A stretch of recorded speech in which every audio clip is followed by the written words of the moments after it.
Tuluyan na ngang nawalan ng spot si Jonathan Kuminga sa Los Angeles Lakers mga idol matapos kasing formal na papirmahin ng Lakers ang defensive player na si Matisse Thybulle. Sa mga recent posts na lumabas ngayon, hindi pa rin nagkakasundo sa presyo ang front office ng Lakers sa tangkampo ni Jonathan Kuminga. Ang hinihinging sweldo ni Kuminga mga idol ay $15 hanggang $25 million kada taon. Isang napakalaking halaga lalo na sa sitwasyon ng Lakers ngayon, pero 2 years $20 million lang ang kayang ialok ng Lakers para sa kanya. Sobrang layo ng agwat mga idol, ngunit ang problema ngayon dahil sa pagpirma ni Thybulle, umabot na sa 16 active players ang nasa roster ng Los Angeles Lakers para sa 2026-2027 season na mayroong guaranteed contracts. Ang maximum limit lang ay 15, kaya kailangan pa nilang magbawas ng isa. Dahil dito mga idol, mukhang nagiging malabo na nga na makuha pa si Kuminga. Kaya sa video natin ngayon mga idol, hihimayin natin ng detalyado ang mga pangyayaring ito. Deserving ba si Jonathan Kuminga sa ganyang kalaking presyo para sa kanyang serbisyo? Ngayong sobra na ang roster ng Lakers, paano nila mapapapirma pa si Kuminga? At kung sakaling hindi matuloy ang negosasyon, sa angkopunan kaya siya maglalaro this season? Kaya tara mga idol, diretso na tayo.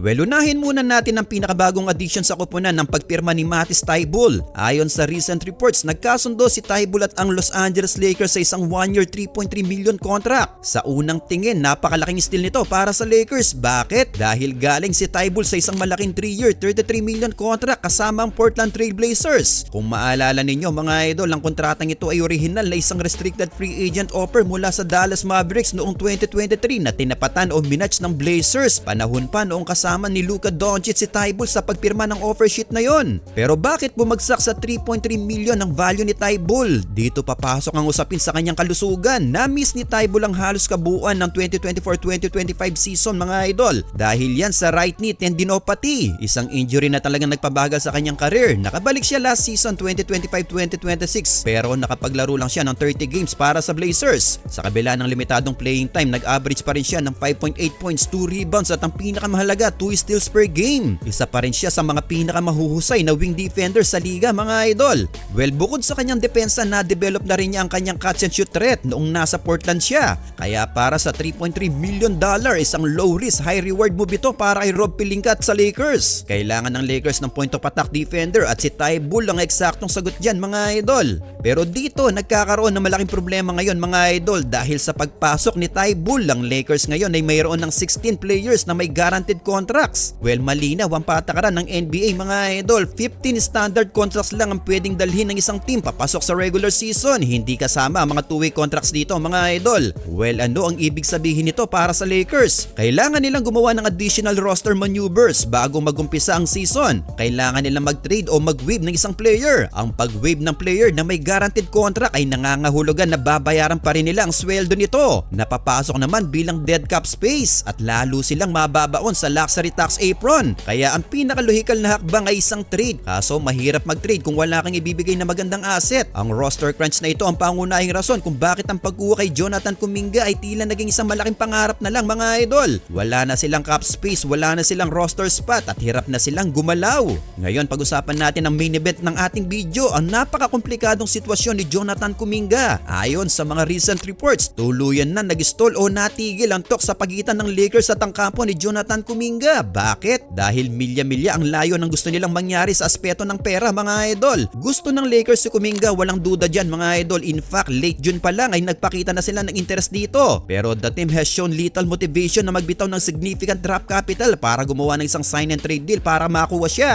Well, bakit naman sign and trade? Dahil walang cap space ang Lakers para makuha ang inihinging $15 to $25 million ni Kuminga. Kailangan i-absorb siya ng Lakers via trade. Pero para pumayag ang dating team ni Kuminga, kailangan nilang humingi ng draft picks na kung saan ayaw na bitawan ng Lakers ang kanilang mga natitirang future first round picks para sa isang player na hindi naman sigurado magdadala sa kanila ng championship. Well, tignan natin ang history ni Kuminga mga idol. Ang Atlanta Hawks ay nag-decline kamakailan sa kanilang $24.3 million team option para kay Kuminga para sa 2026-2027 season. Naglaro siya last season sa ilalim ng $22.5 million contract matapos ang isang napakahabang restricted free agency process kasama ang Golden State Warriors. Sanay si Kuminga na kumikita ng mahigit 20 milyon. Kaya hindi natin masisisi ang kanyang kampo kung ang hinihingi nila ay 15 hanggang 25 million dollars. Para sa kanila mga idol, yun ang market value niya. Pero ang kaya lang i-offer ng Lakers ngayon marahil gamit pa ang taxpayer mid-level exception o iba pang cap exception ay 2 years 20 million dollars o 10 million lang kada taon. Sino ba namang player ang papayag na matapisan ng ganyang kalaki ang kanyang sweldo mga idol? Well, dito pumapasok ang napakalaking tanong, deserving ba si Jonathan Kuminga sa 15 to 25 million dollars na presyo? Kung pagbabasihan natin ng potensyal, ang sagot ay oo. Sa kabila ng paghinto ng negosasyon, si Kuminga pa rin ang tinitingnan bilang top remaining upside play sa free agent market ngayon. Bata pa siya, punong-puno ng athleticism at may kakayahang mag-take over ng laro kung bibigyan ng sapat na minuto. Ang kanyang pag-atake sa basket, ang kanyang transition play at ang kanyang physical tools para maging elite defender ay nandyan lahat. Nag-average siya last season sa Hawks ng 12.3 points, 5.3 rebounds, 2.1 assists, 0.8 steals, shooting 47.6% at mayroon 34.6% sa 3-point line. Ito ay sa kanyang 36 games played last season. Pero kung titignan natin ang fit niya sa Lakers mga idol, medyo magulo. Ang Lakers ay patuloy na nagmomonitor sa market para sa mga higante sa center position. Sa katunayan, nakuha na nila si Walker Kessler via sign and trade at pinapirma din nila ang veteranong si Kevon Looney para patibayin ang posisyong yun. Idagdag pa dyan si Sandro Mamukilashvili na kaya rin maglaro bilang sentro. Well, ito siguro ang isang dahilan kung bakit nag-aalangan ng Lakers na mag-all-in at ibigay ang lahat ng draft capital para makuha siya mga idol.